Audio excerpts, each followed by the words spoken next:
Assalamualaikum warahmatullahi wabarakatuh. Apa kabar semuanya? Perkenalkan, nama saya Repiana, NIM 2305107350 dari Prodi Pendidikan Agama Islam, UIN Raden Fatah, Palembang. Di sini saya akan menjelaskan materi saya yang berjudul yang pertama, pengertian, fungsi, dan manfaat media pembelajaran di kelas. Yang kedua, pengertian, fungsi, dan manfaat sumber belajar baik itu di sekolah, madrasah, maupun alam sekitar. Tugas ini diberikan langsung oleh Bapak Dr. Muhammad Isnaini SAG MPD. Selamat menyaksikan. Baiklah, di sini saya akan menjelaskan pengertian media pembelajaran. Apa sih media pembelajaran itu? Media pembelajaran adalah alat atau metode yang digunakan dalam proses belajar mengajar untuk menyampaikan materi agar lebih efektif, efisien, dan menarik. Selanjutnya, apa sih fungsi media? Fungsi media utama yaitu pembelajaran adalah media pembelajaran di kelas untuk mempermudah pemahaman, meningkatkan motivasi, serta memperjelas konsep-konsep yang sulit. Ada juga fungsi media menurut para ahli yaitu Levy dan Lenz tahun 1982. Yang pertama, fungsi atensi, yaitu menarik perhatian siswa agar tidak cepat bosan saat di kelas. Yang kedua, fungsi afektif, meningkatkan keterlibatan emosional. Yang ketiga, fungsi kognitif, mempermudah pemahaman materi yang sulit dimengertikan oleh siswa. Yang keempat, fungsi kompensatoris, membantu siswa yang mengalami kesulitan belajar. Selanjutnya, manfaat media pembelajaran. Media pembelajaran memiliki berbagai manfaat bagi siswa dan guru dalam kegiatan belajar mengajar. Di antaranya, yang pertama, manfaat bagi siswa yaitu meningkatkan pemahaman materi lebih mudah dipahami karena disajikan secara lebih menarik. Yang kedua, meningkatkan motivasi belajar. Nah, media yang bervariasi membuat siswa lebih tertarik dan tidak cepat bosan. Yang ketiga, mengembangkan keterampilan berpikir kritis. Media interaktif memungkinkan siswa menganalisis dan menyelesaikan masalah. Yang keempat, membantu siswa dengan gaya belajar yang berbeda. Siswa dengan kecenderungan visual, auditori, atau kinestetik bisa belajar dengan lebih efektif. Yang kelima, menstimulasi imajinasi dan kreativitas. Media seperti gambar, video, atau simulasi dapat meningkatkan daya imajinasi siswa. Selanjutnya, ada manfaat bagi guru.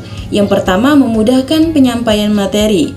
Dengan media yang sesuai, guru dapat menjelaskan konsep yang sulit dengan lebih mudah. Yang kedua, menghemat waktu dan tenaga. Penyampaian materi menjadi lebih efisien dan tidak hanya bergantung pada ceramah.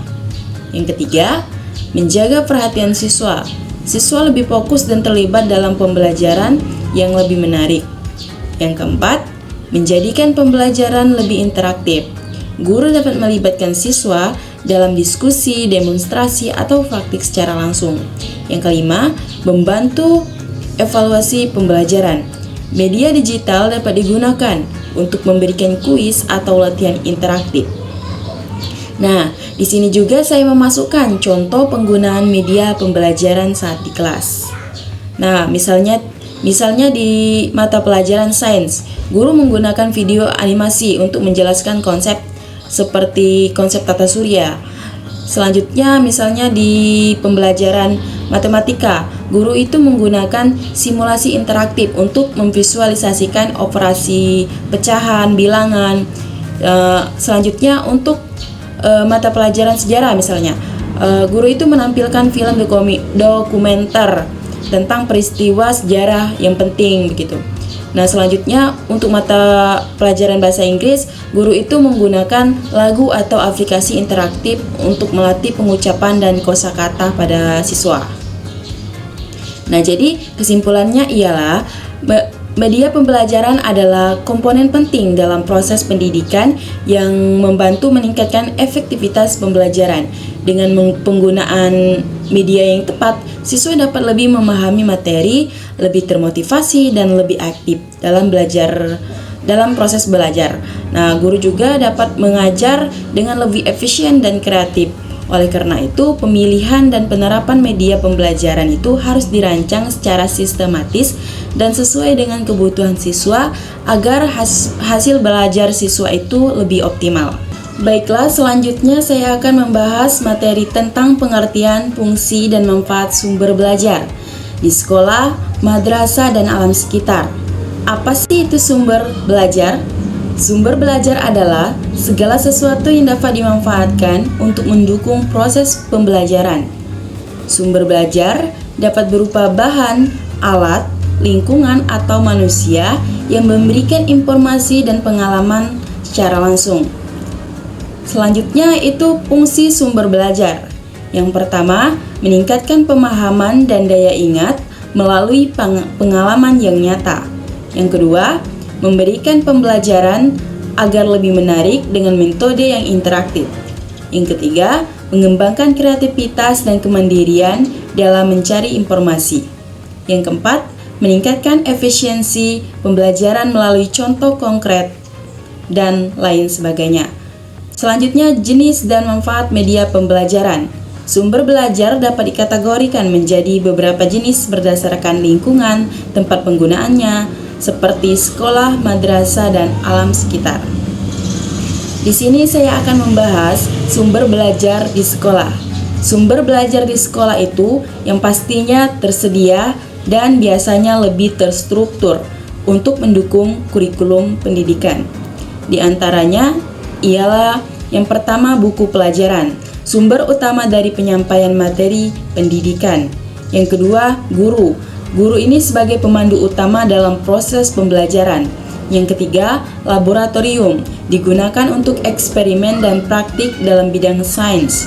Yang keempat, perpustakaan, tempat siswa mendapatkan informasi tambahan dari berbagai sumber.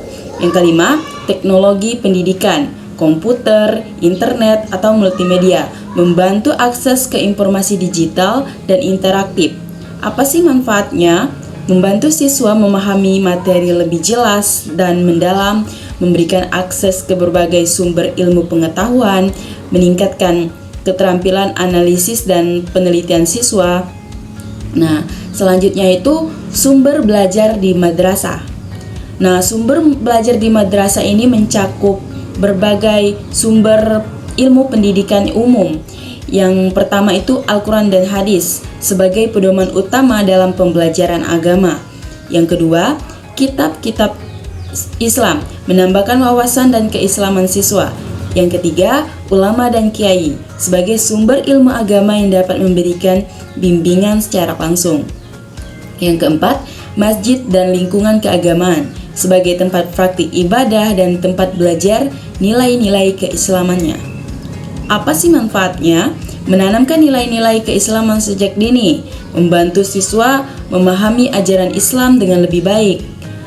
Selanjutnya, mengembangkan karakter dan moral yang kuat sesuai ajaran agama. Selanjutnya, sumber belajar dari alam sekitar. Lingkungan sekitar juga merupakan sumber belajar yang sangat berharga karena memberikan pengalaman langsung yang tidak dapat ditemukan dalam buku. Di antaranya, misalnya taman dan kebun. Nah, taman dan kebun itu mengajarkan tentang ekosistem, fotosintesis, dan keanekaragaman hayati. Yang kedua, gunung dan sungai menjadi sumber belajar seperti geografi dan ekologi. Yang ketiga, pasar dan tempat industri. Itu mengajarkan kita ekonomi dan kewirausahaan atau berjualan. Yang keempat, masyarakat. Sumber belajar sosial dan budaya melalui interaksi secara langsung. Apa sih manfaatnya? Yang pertama, memberikan pengalaman belajar yang lebih nyata dan konstekstual. Yang kedua, membantu siswa mengembangkan keterampilan observasi dan eksplorasi. Yang ketiga, mengajarkan keterkaitan antara manusia dan lingkungan. Nah, jadi kesimpulannya ialah sumber belajar di sekolah dan madrasah maupun alam sekitar itu memiliki peran penting dalam mendukung pembelajaran yang lebih efektif. Sekolah dan madrasah menyediakan sumber belajar yang terstruktur dan sistematis. Sementara alam sekitar itu memberikan pengalaman yang nyata yang lebih konstekstual. Dengan mengoptimalkan semua sumber belajar, proses pendidikan dapat menjadi lebih menarik, bermakna, dan menyenangkan bagi siswa. Sekian, mungkin ini saja yang bisa saya bahas. Lebih dan kurang saya mohon maaf. Saya akhiri, wabillahil taufik wal hidayah. Wassalamualaikum warahmatullahi wabarakatuh.